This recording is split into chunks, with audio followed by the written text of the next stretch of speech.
Buenos días, estamos aquí en Hablemos de Arquitectura, la Universidad Latina, Campus Creativo, en los estudios de la Vía.cr, medio de comunicación de la Universidad Latina y de Campus Creativo.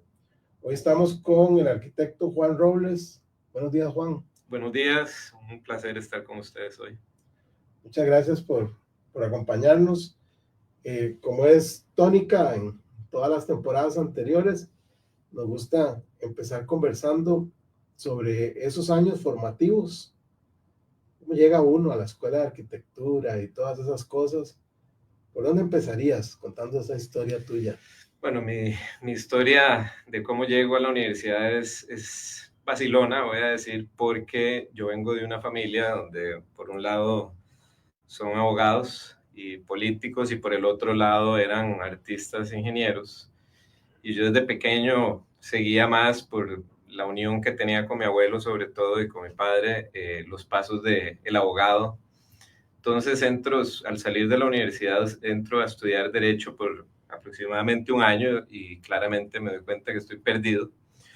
Y empiezo a explorar, me llamaba mucho la atención la creación, ¿verdad? El poder ver un edificio alzarse, el uso del software, el dibujo, ¿verdad? Que era una de mis pasiones, ya que tuve la oportunidad de crecer en un estudio de arte. Mi mamá como artista siempre estaba yo involucrado en sus creaciones y me fascinaba estar ahí adentro. Y bueno, cuando entro yo en la confusión de no estar feliz a donde estoy estudiando, me pongo en la tarea de investigar qué es, ¿verdad? Según mis cualidades, qué es lo que podría yo buscar, y al unir todas estas ideas, empiezo a explorar la idea de la arquitectura y por recomendación de un amigo me dice, anda y conversa con arquitectos, con estudiantes para que entendas ese mundo. Empiezo a hacerlo, me empiezo a acercar a amigos arquitectos o también unas primas que estudiaban arquitectura, las veo trabajar, las veo hacer y, y me doy cuenta que definitivamente esto es algo que me puede conectar a un nivel distinto, a una motivación y entonces me voy a hablar con un ingeniero y esta persona me empieza a dar un poquito del día a día. Yo empiezo a comunicarle de mi interés y él me ofrece, era un ingeniero de una empresa de casas de interés social, y me dice, mira, yo sé que no tenés nada de experiencia, pero ¿por qué no venís a trabajar aquí con nosotros? Yo estaba una semana de entrar a la UACA en ese momento, a la Studium, y bueno, acepto la oferta ya que también me servía la entrada económica, era algo que necesitaba y que quería tener para mis estudios universitarios. Y entonces me acuerdo muy bien esos primeros días donde la arquitecta María José Trejos, quien era en ese momento la supervisora que me ponen, me empieza a explicar cómo se dibuja una ventana, las gradas, y yo empiezo a sentir una pasión, sobre todo porque sentía de alguna manera que esto era un juego y que esto era además algo de lo que yo sabía que iba a disfrutar un montón. Entonces, inicio mi carrera en la universidad, en ese momento con el tutor Guillermo Rojas, y empiezo mi proceso donde me doy cuenta, me acuerdo llegar a casa las primeras semanas y decirle a mis papás, encontré lo mío, esto es amor a primera vista, ¿verdad? Empezar a buscar esos libros, me acuerdo el primer libro que compré en su momento, que era Cómo construir una casa autosuficiente, y empiezo una exploración en cuanto a lo que tenía en mi trabajo, que era el diseño de casas de interés social, con modularidad, con también uso de los recursos responsables.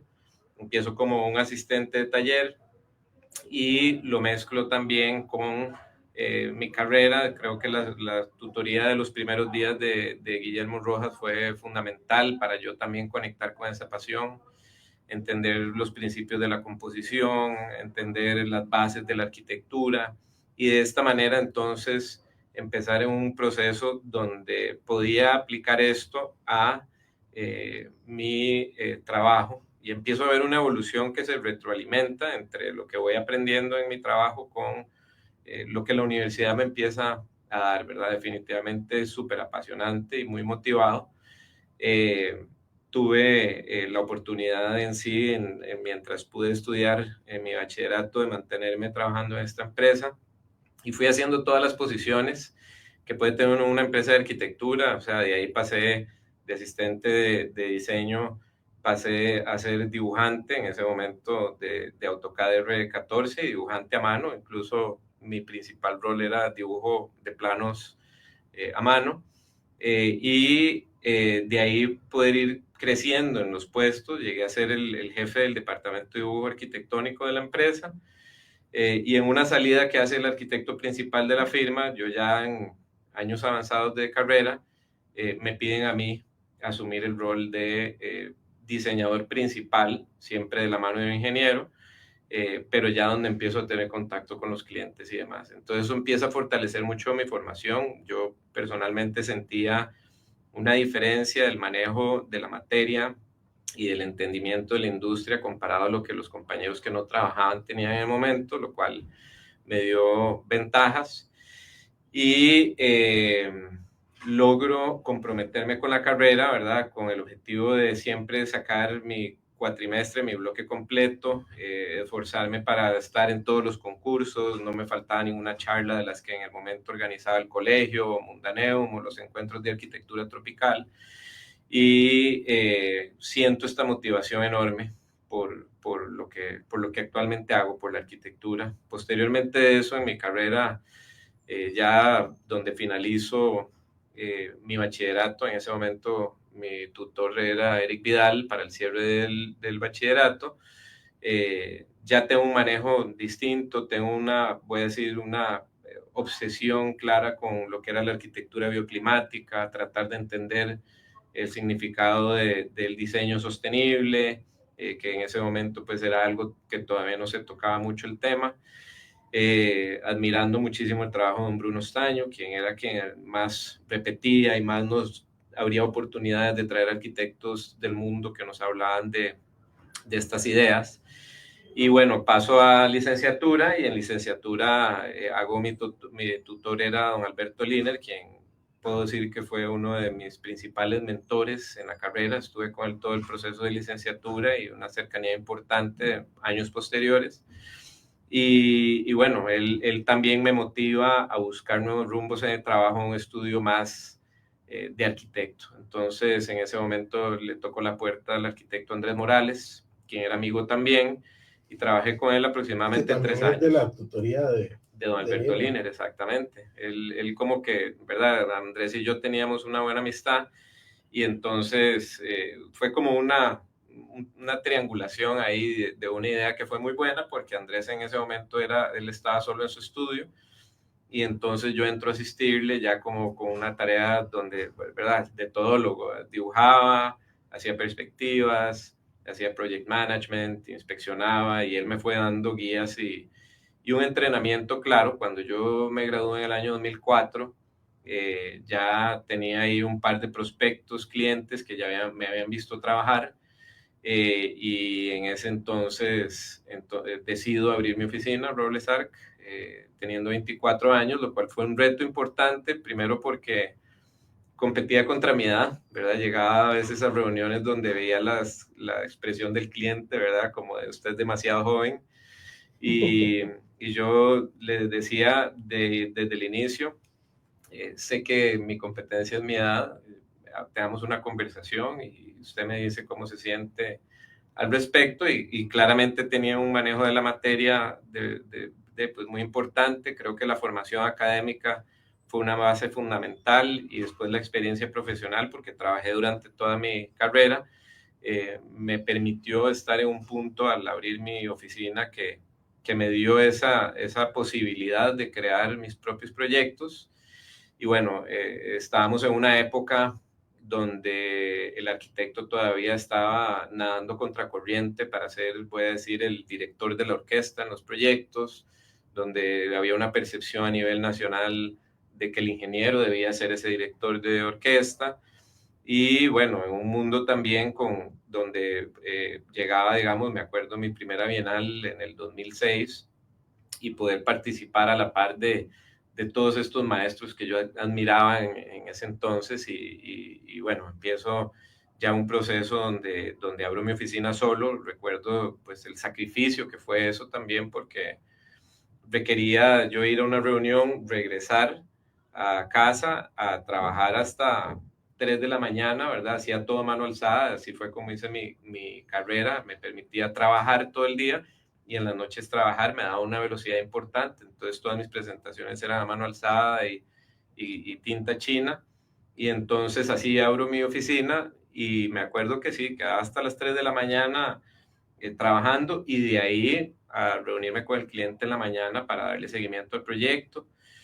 Ya para los primeros 5 meses hago mi primera contratación, alguien que pudiera, un muchacho joven que me pudiera hacer renderings, que me pudiera hacer dibujo arquitectónico.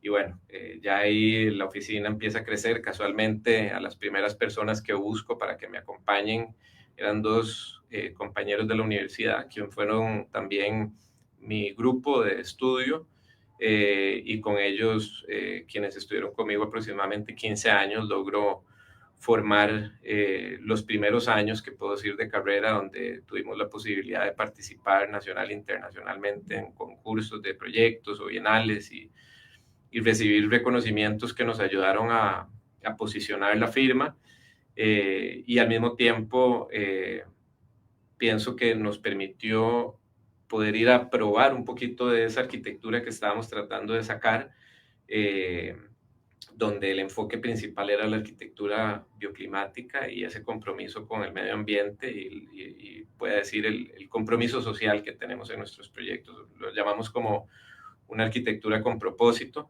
Hoy, 21 años después, tengo un equipo, somos aproximadamente 25 en el estudio, tanto arquitectos como interioristas, y ha sido un trabajo fuerte donde hemos podido entrar a diferentes tipos de proyectos. Creo que la experiencia me llevó a explorar diferentes áreas, no encerrarme solo a diseñar casas o no solo comercio, sino que a todo proyecto, ojalá entre más retador y más innovador, más me gustan porque me permite aprender y me permite explorar nuevas áreas.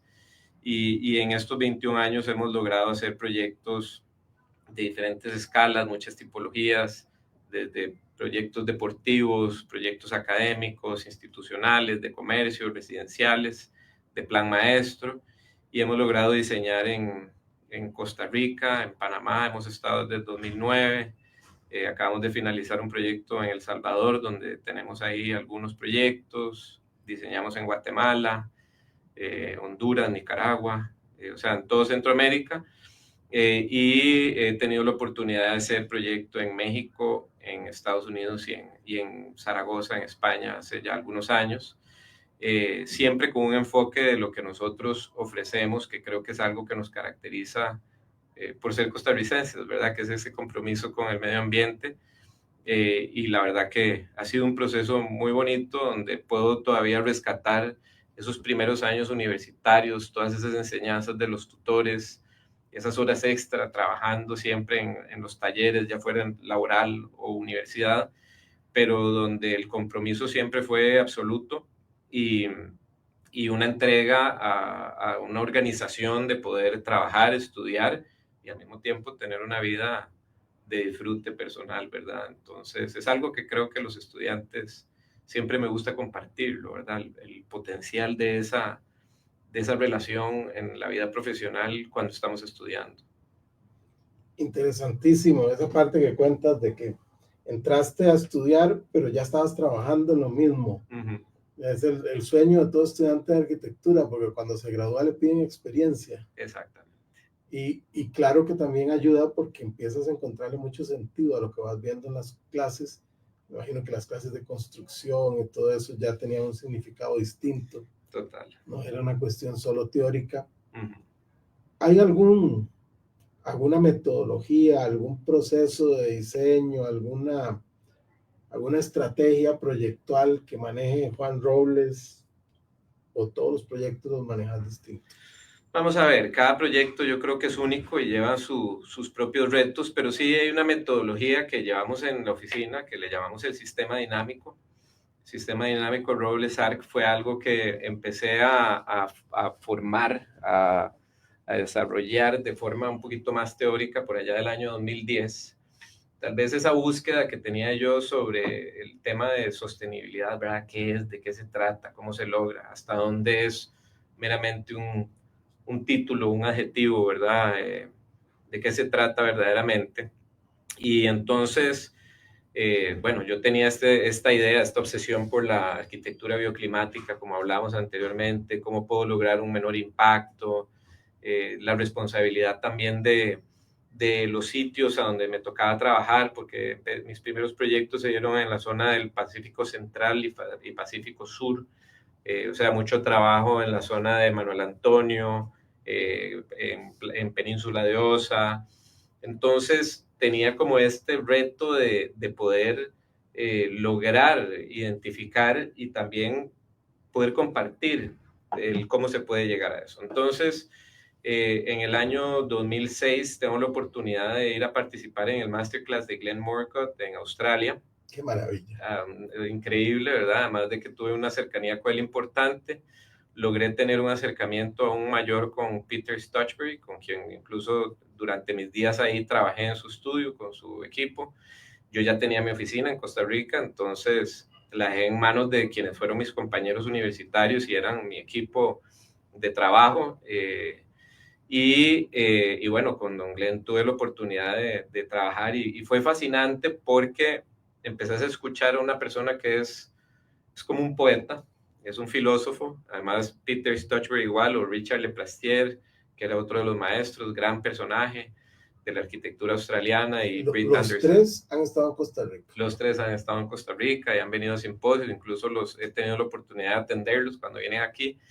Y son geniales, arquitectos, y es impresionante la forma en la que ellos caminan un sitio y empiezan a hablar de lo que están sintiendo, de poner atención a los árboles, poner atención al viento, las piedras, a dónde se nota humedad, cuál es el espacio sagrado del lugar, se tiene que construir el espacio sagrado, se tiene que conservar, y nuevamente la lectura del sitio para poder determinar qué es lo que sucede en el mismo para las condiciones climáticas, condiciones de lugar, y en sí tomar las mejores decisiones.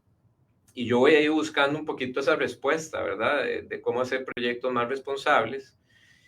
Y claramente logro inspirarme un montón de lo que hacen los australianos en general, de su estilo de vida, que casualmente se me parecía mucho al tico, viven como con este pura vida también, ¿verdad? Tienen esa nota.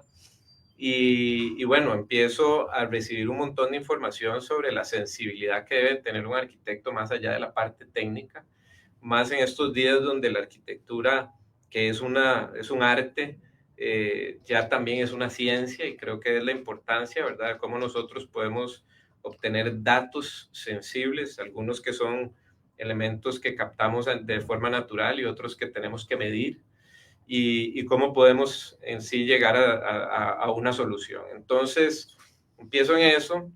Recuerdo por ahí del año 2008 me llega un proyecto de un edificio de apartamentos, el primero que me llega, y yo venía como con este trabajo de proyectos de escala pequeña, huella pequeña, bajo impacto, y entonces mi primera reacción es: voy a negar el proyecto, yo no voy a hacer este proyecto. Y después me quedo pensando, bueno, pero si no lo hago yo y yo no me reto a encontrar una solución que se conecte con lo que yo estoy buscando en la arquitectura, alguien más lo va a hacer y vamos a desperdiciar una oportunidad.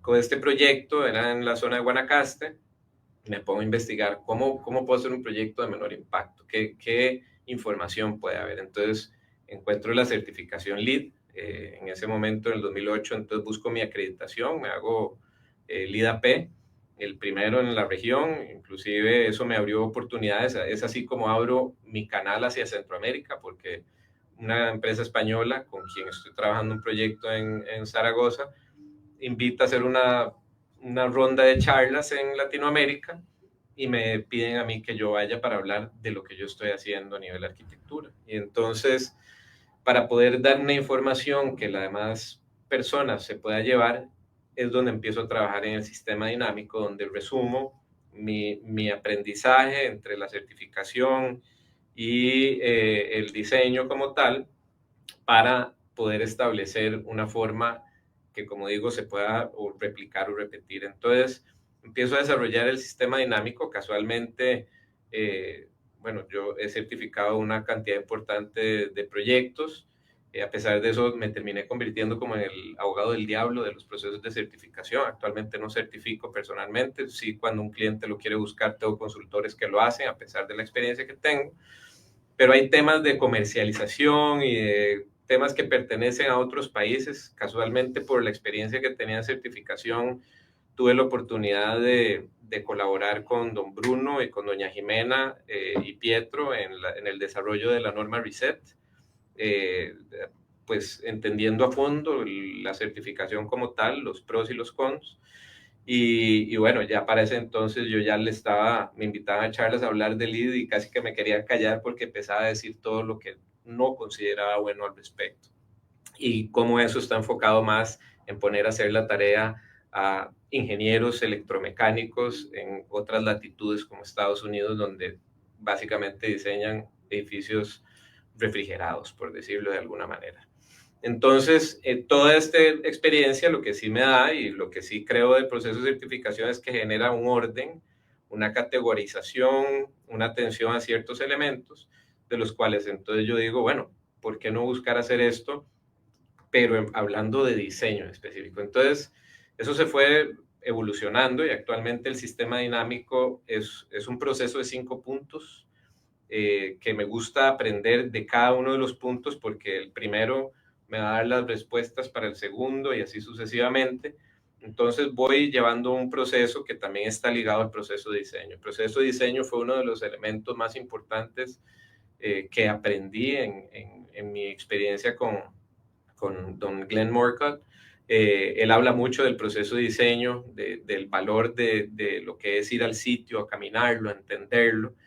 Y entonces, bueno, el sitio se convierte en el primer punto del sistema dinámico y este es un análisis exhaustivo que hacemos del lugar en cuanto a regulaciones, condiciones, elementos naturales, topografía, clima, de toda esa historia y cultura que guarda una zona en específico, formas de construir, ojalá las más tradicionales. Me gusta cuando voy a un lugar nuevo a ir a aprender de las casas tradicionales, de los costarricenses, de cómo viven, cuáles son los retos, qué es lo que funciona, qué es lo que no funciona. Y entonces entender muy bien el sitio para tener identificado el lugar, no nada más empezar a diseñar en blanco, sino que empezás a tener una serie de variables que te van a permitir ir al segundo punto, que es espacio. En el espacio yo a lo que le pongo más atención es, primero que nada, al desarrollo del programa arquitectónico, porque cuando nosotros nos sentamos y desarrollamos un programa arquitectónico como si fuera una tesis, no nada más agarrar y decir 3 cuartos, dos baños, una cocina, sino que verdaderamente insertarnos en entender cómo es que esta familia funciona y qué posibilidades tengo incluso de generar algo disruptivo dentro del funcionamiento que sea beneficioso para ellos, como por ejemplo, ¿cómo puedo hacer para que este programa arquitectónico sea multifuncional? Si es una residencia y que no sé si en 50 años va a ser una oficina, si es una escuela, no sé si en 50 años va a ser un hospital y así sucesivamente.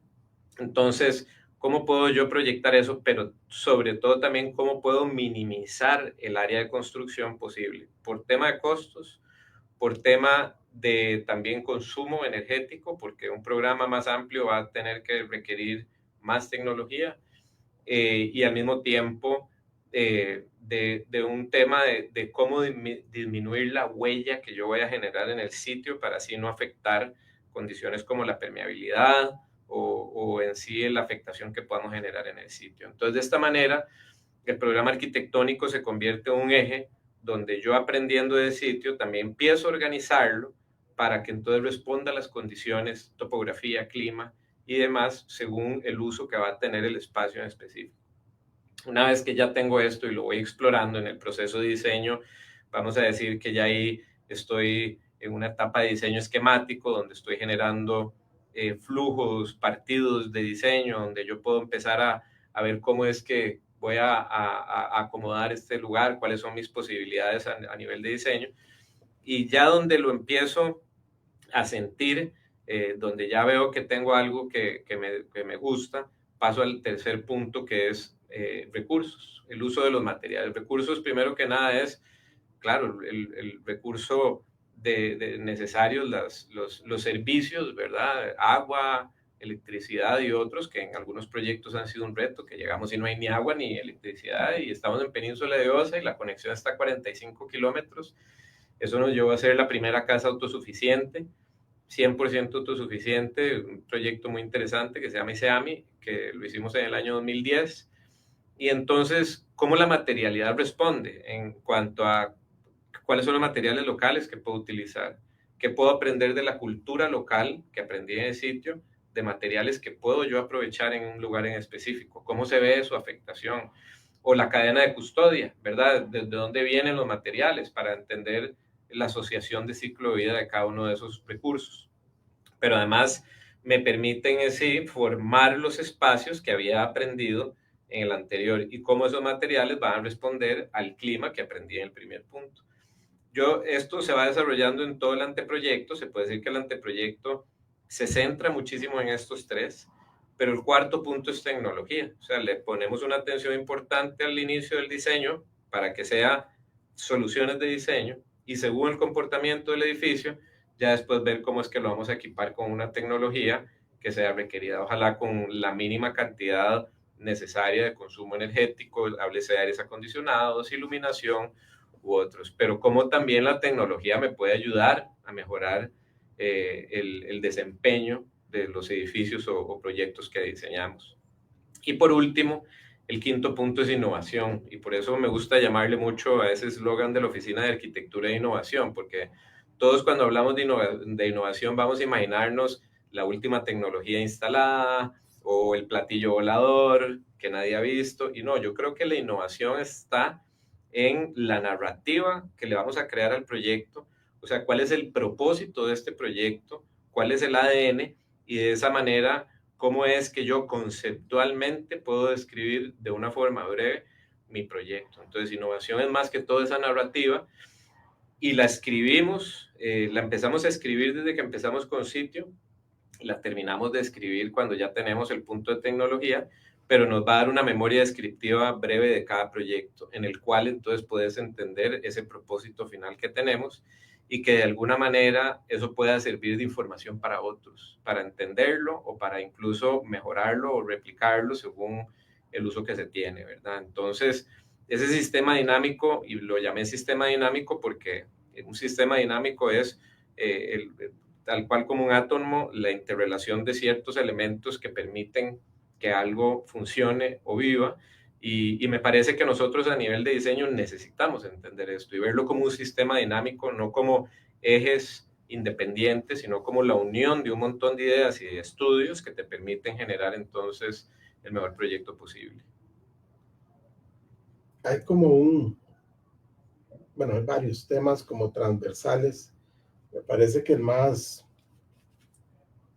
recurrente o tal vez el más llamativo tiene que ver con los temas ambientales y sostenibles. Como vos decías, lo que descubrimos en el sitio lo implementamos en la parte de espacio, lo complementamos cuando estamos definiendo la materialidad. Cuando nosotros estudiamos los temas, la palabra sostenibilidad yo creo que ni existía o no era común. O sea, seguro sí existía, pero no se usaba mucho. No me acuerdo cómo le decían, pero sustentabilidad, le decían. teníamos nuestras clases de climatología y todas esas cosas, pero siempre me ha llamado la atención cómo sin una formación formal, mucha de nuestra generación entendió el mensaje, entendió muy claro. Ahora hay clases específicas sobre esos temas, ahora hay clases de paisaje, pero nosotros no nos hablan de paisaje. Y cuando salimos a la calle entendimos que hay un paisaje y lo aplicamos. Entonces, ¿hay alguna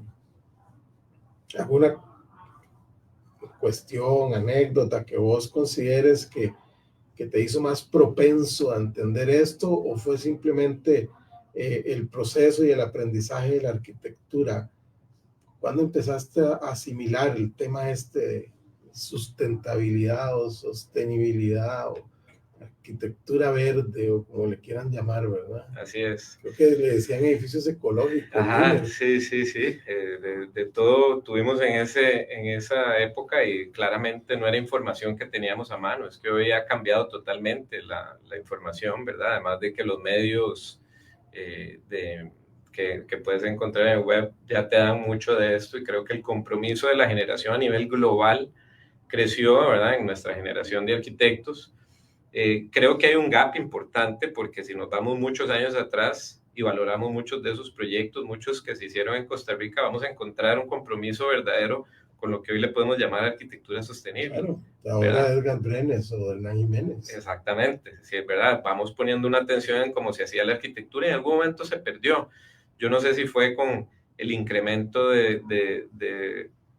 o la importancia que tenían los ingenieros, que hacían un gran trabajo, pero no sé si el mensaje venía bien, ¿verdad? Lo vemos incluso en la transformación de San José, cuando ellos empiezan a buscar a crear un racionalismo y empezamos a perder un montón de valor de ciudad de San José por edificios que no tienen un valor del todo, por un racionalismo mal ejecutado tal vez, pero donde se venían y se importaban las ideas que sí se estaban desarrollando bien en otros países por una serie de arquitectos. No, no voy a decir que todo el mundo lo estaba haciendo bien, pero creo que se pierde en un momento dado y nuestra generación lo recupera. A nivel personal, creo que remonta incluso desde niño.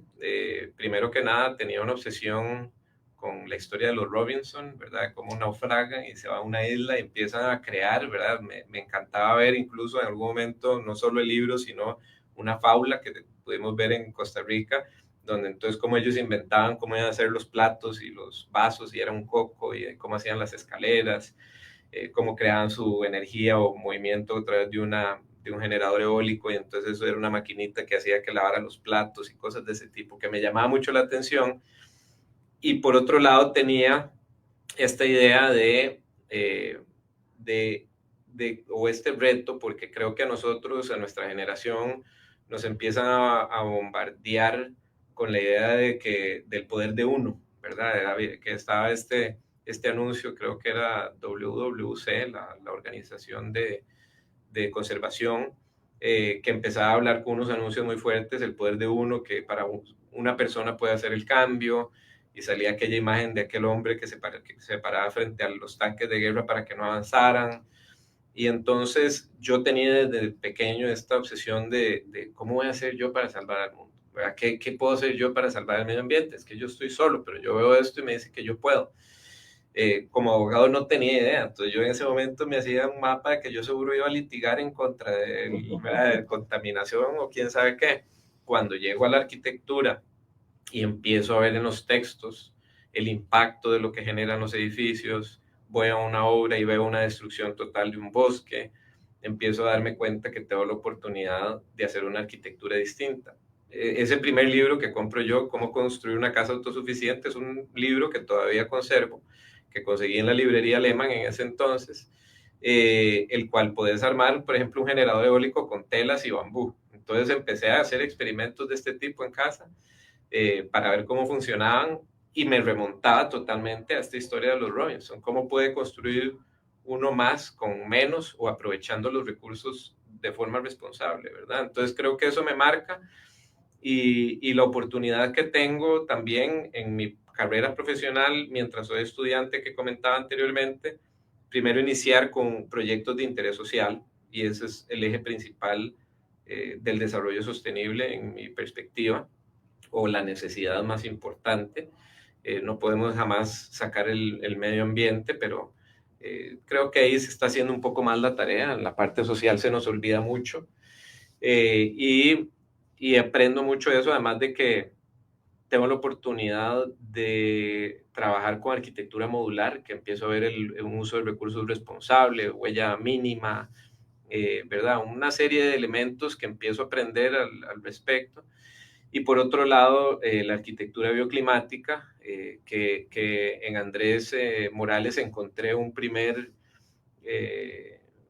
inspiración importante de algo que yo estaba buscando, y vi que él lo estaba buscando y lo estaba aplicando, y entonces mantuvimos mientras colaboramos como una especie de laboratorio de aprendizaje donde íbamos estudiando, aprendiendo, trayendo textos. Incluso tuvimos la oportunidad de organizar unos 3 viajes afuera para ir a ver arquitectura y ir a recorrerla y ver cómo se estaban haciendo las cosas. Y bueno, creo que hasta el día de hoy es algo que ambos estudios y como arquitectos seguimos obsesionados y seguimos buscando en lograr, Claro. ¿verdad?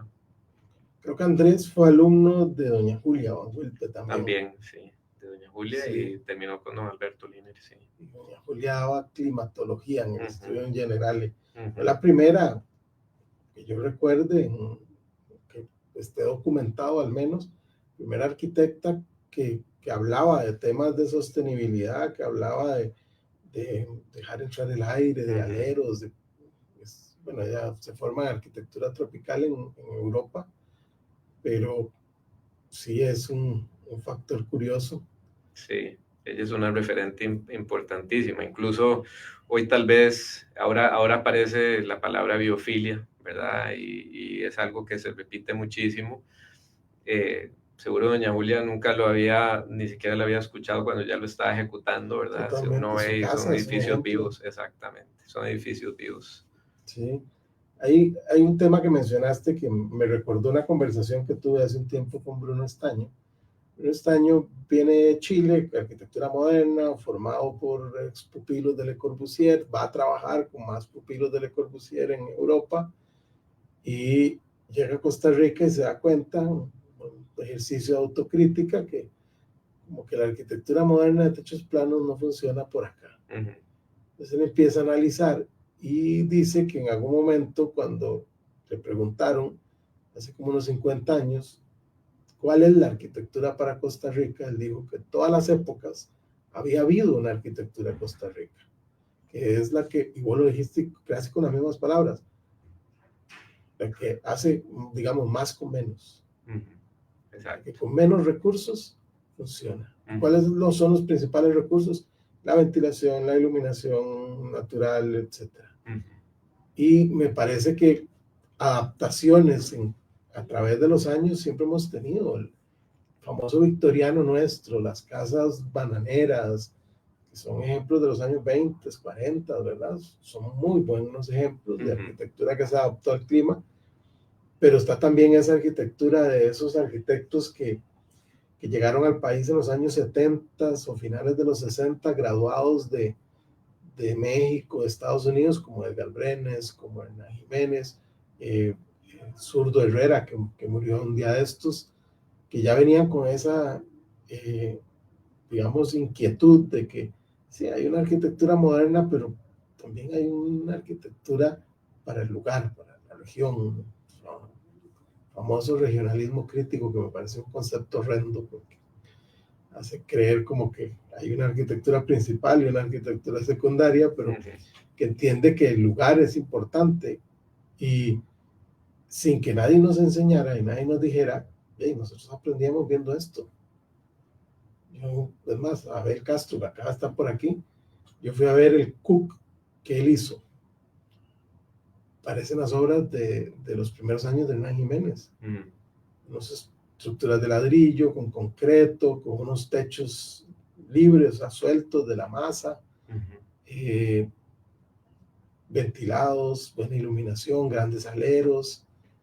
Un tema curioso que se empezaba a generar en los años 70, 80, y que entendimos o asumimos cómo se entiende, porque hay muchos en estos años, digamos, finales de los 90, 2000, que lo tienen clarísimo. Aquí en Costa Rica, ahora sí se enseña y uno tiene un montón de cursos donde hasta hacen análisis y tienen herramientas y los software y todo.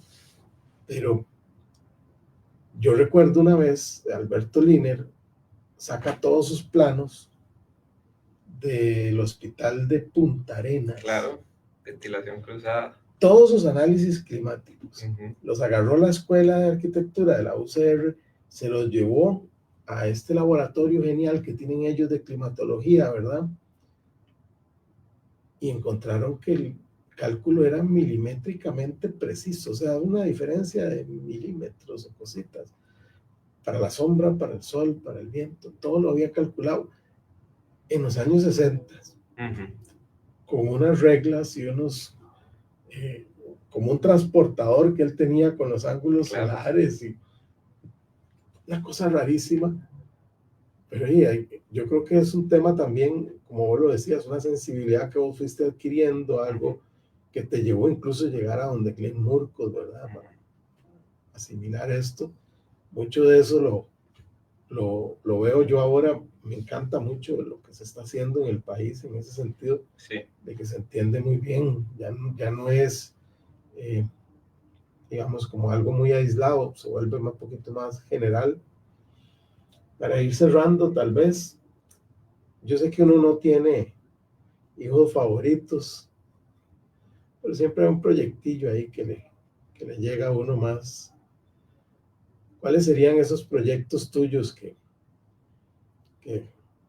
que más te agradan o que más te llenan cuando los recuerdas? Sí, vamos a ver, tengo una serie porque creo que en los 21 años casi que voy sintiendo como diferentes descubrimientos, algo que es para mí importante del mundo de la arquitectura o como arquitecto y que repito mucho en la cultura de diseño de mi oficina es que yo no creo en estilos, yo creo en el proceso de descubrimiento y experimentación, siempre tal vez con un lenguaje arquitectónico, una búsqueda, pero entonces logro ver o identificar una evolución importante del trabajo a través de los años. Eh, y voy a decir así algunos, hay primero una época que es del 2004 cuando abro mi estudio, el proyecto número 8 que yo diseño es Casa MC1, que fue una casa tropical Es muy muy bueno, bonito, es sí, con muy una estructura bueno. metálica y son unas Sí, terrazas que se abren y el agua atraviesa la casa y hay unos cálculos de luz natural que entra a un espejo de agua interno para crear evaporación, para entonces mover el aire rápidamente, jardines internos, que de verdad trato de rescatar mucho de lo aprendido en la arquitectura tradicional costarricense. Bueno, ese fue un proyecto que nos ayudó a movernos un poquito más, con ese ganamos el premio Metalco y ganamos una mención de honor a una bienal, entonces como que nos posicionó y en ese momento cuando existían ya algunas revistas de arquitectura que nos ayudaron a los arquitectos también a abrir camino en nuestra generación, su empezaron casa. a su casa y estilos y casas, ¿verdad? Que nos ayudaban a mover un poco. Entonces sale MS1, incluso ha salido publicado en varios libros. Hice AMI 2010, para mí ese es el proyecto más interesante tal vez que he hecho, sobre todo por el aprendizaje y el reto, porque como decía antes, agua y electricidad a 45 kilómetros, metido en el Parque Nacional de Corcovado, en los alrededores, con un proyecto que diseño entonces con una estructura modular, con un sistema de termopaneles para paredes y techos ya codificado para que fuera armado como un Lego. Lo construimos en 6 meses a $650 el metro cuadrado, 100% autosuficiente para un estudio, un instituto que se dedica al estudio de biología, conservación y demás en la zona de Corcovado. Ese proyecto también fue Ese también lo galardonado. recuerdo, sí, sí. Sí, ese ganó también premio Metalco y la mención de honor de arquitectura de la Bienal 2010. Y también fue publicado y ganó reconocimientos internacionales.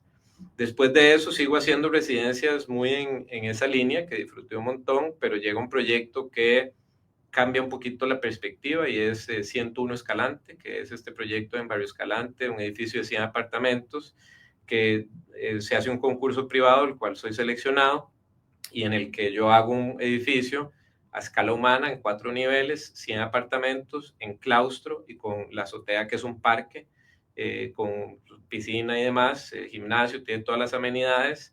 Y fue muy interesante porque lo que hice fue hice un análisis urbano profundo para entender los servicios que existían en la zona, quiénes los estaban usando, cuánto ganaban esas personas en su mayoría, en la demográfica, y entonces empezar a diseñar de atrás para adelante. O sea, entonces, ¿cómo diseño un proyecto para vendérselos a ellos? Esto es un proyecto que se vendió, 75% de ese proyecto se vendió en la preventa, ¿verdad? Fue un éxito total.